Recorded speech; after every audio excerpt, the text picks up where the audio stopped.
So I'm the S2 OIC, so we're in charge of intelligence, giving the commander a picture of the battlefield, identifying threats to the CSSB. This is the battalion TOC. This is basically the operations center for the battalion.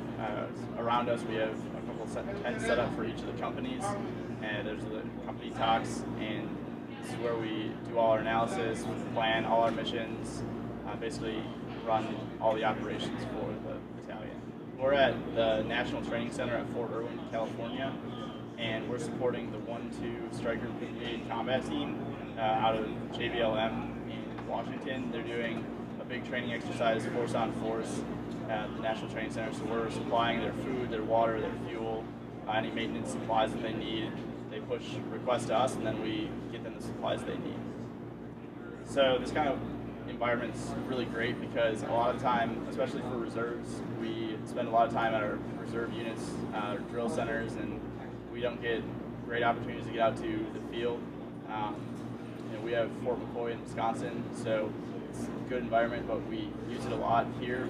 You get a new environment you're not used to, a whole lot of very enabling OCTs that give you a lot of good information, and you also have a very real red force, so a lot of stuff we do when we're training at home is notional. So out here you actually have enemy trucks driving around and enemy forces, so you get to get the real experience and train how you fight. So it's definitely been pretty vigorous, but I think we're doing pretty well. We've gotten some feedback saying compared to some other people they've seen try and do the same role, we're doing pretty well relative to them. So, there's a lot that we need to improve on and work on, but that's why we're here. So I think in general we're doing real well, and we have some room for improvement that by the end of the training I think we'll get there. We'll be ready. I've been in for just about 2 years, and I did ROTC, so I joined the reserves because I really wanted to pursue a career path that was pertinent to my degree, and this allowed me to not only do the military, which was something that I wanted to do, but also do something relative to my degree that I was pretty excited about, so it's a good balance of both. Instead of going into the active where you would have that job and then the degree wouldn't really play in until you decided to get out, kind of atrophy those skills, so it allows me to keep sharp on both. One of the biggest is just the leadership and discipline. So I'm pretty low level in my civilian job. I'm a senior analyst, so it's about the second rung from the bottom. But because of the discipline and work ethic that I've built up in the military and my ability to lead, I've been able to take on more responsibility there. And while I haven't progressed yet, I've only been there for a short time. I definitely show promise, and my leadership definitely recognizes it there. So I think there's a misconception about what the time commitment is. They hear the reserves, they think you drill every once in a while, and I know I've had this conversation with a lot of my coworkers. They don't really understand what we do and how much work goes into it. They understand that you maybe have 1 weekend a month and a couple weeks in the summer, but they don't understand 1 weekend a month that you're actually there turns into a lot more work, that planning and training and getting everything ready outside of that. And I think they're very interested in knowing, but that's just not well communicated to the general public. So it's good because we start to see how they do it. A lot of the cool toys that they get, we don't normally get to see and play with, but now that we're out here, we have some of the movement tracking systems that we don't have access to in the reserves, and they've provided us with, so we get training on that. We also get a lot of how they just run operations, and you kind of work in a bubble when you're in the reserves and you don't get to see that. So when we get out here, it's great because we can kind of improve our process and say, oh, this is how they're doing it, that's a really good idea. And I'm sure they've worked through it a number of times because they're active. We should pick up that because it seems like it's working for them. So we get to pick up better procedures and get our hands on some equipment that we get good training with.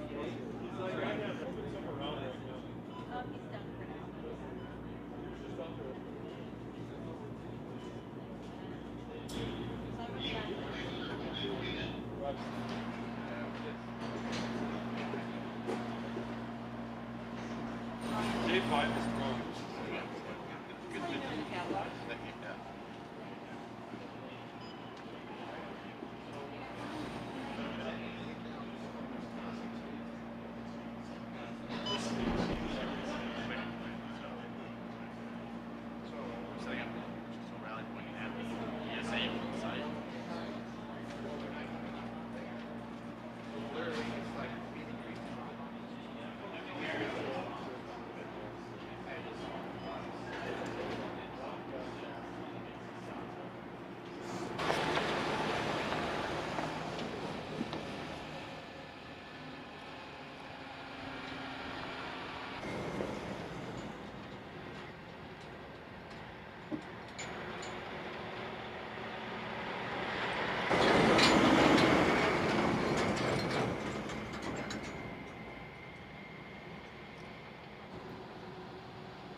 we have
Ha ha ha.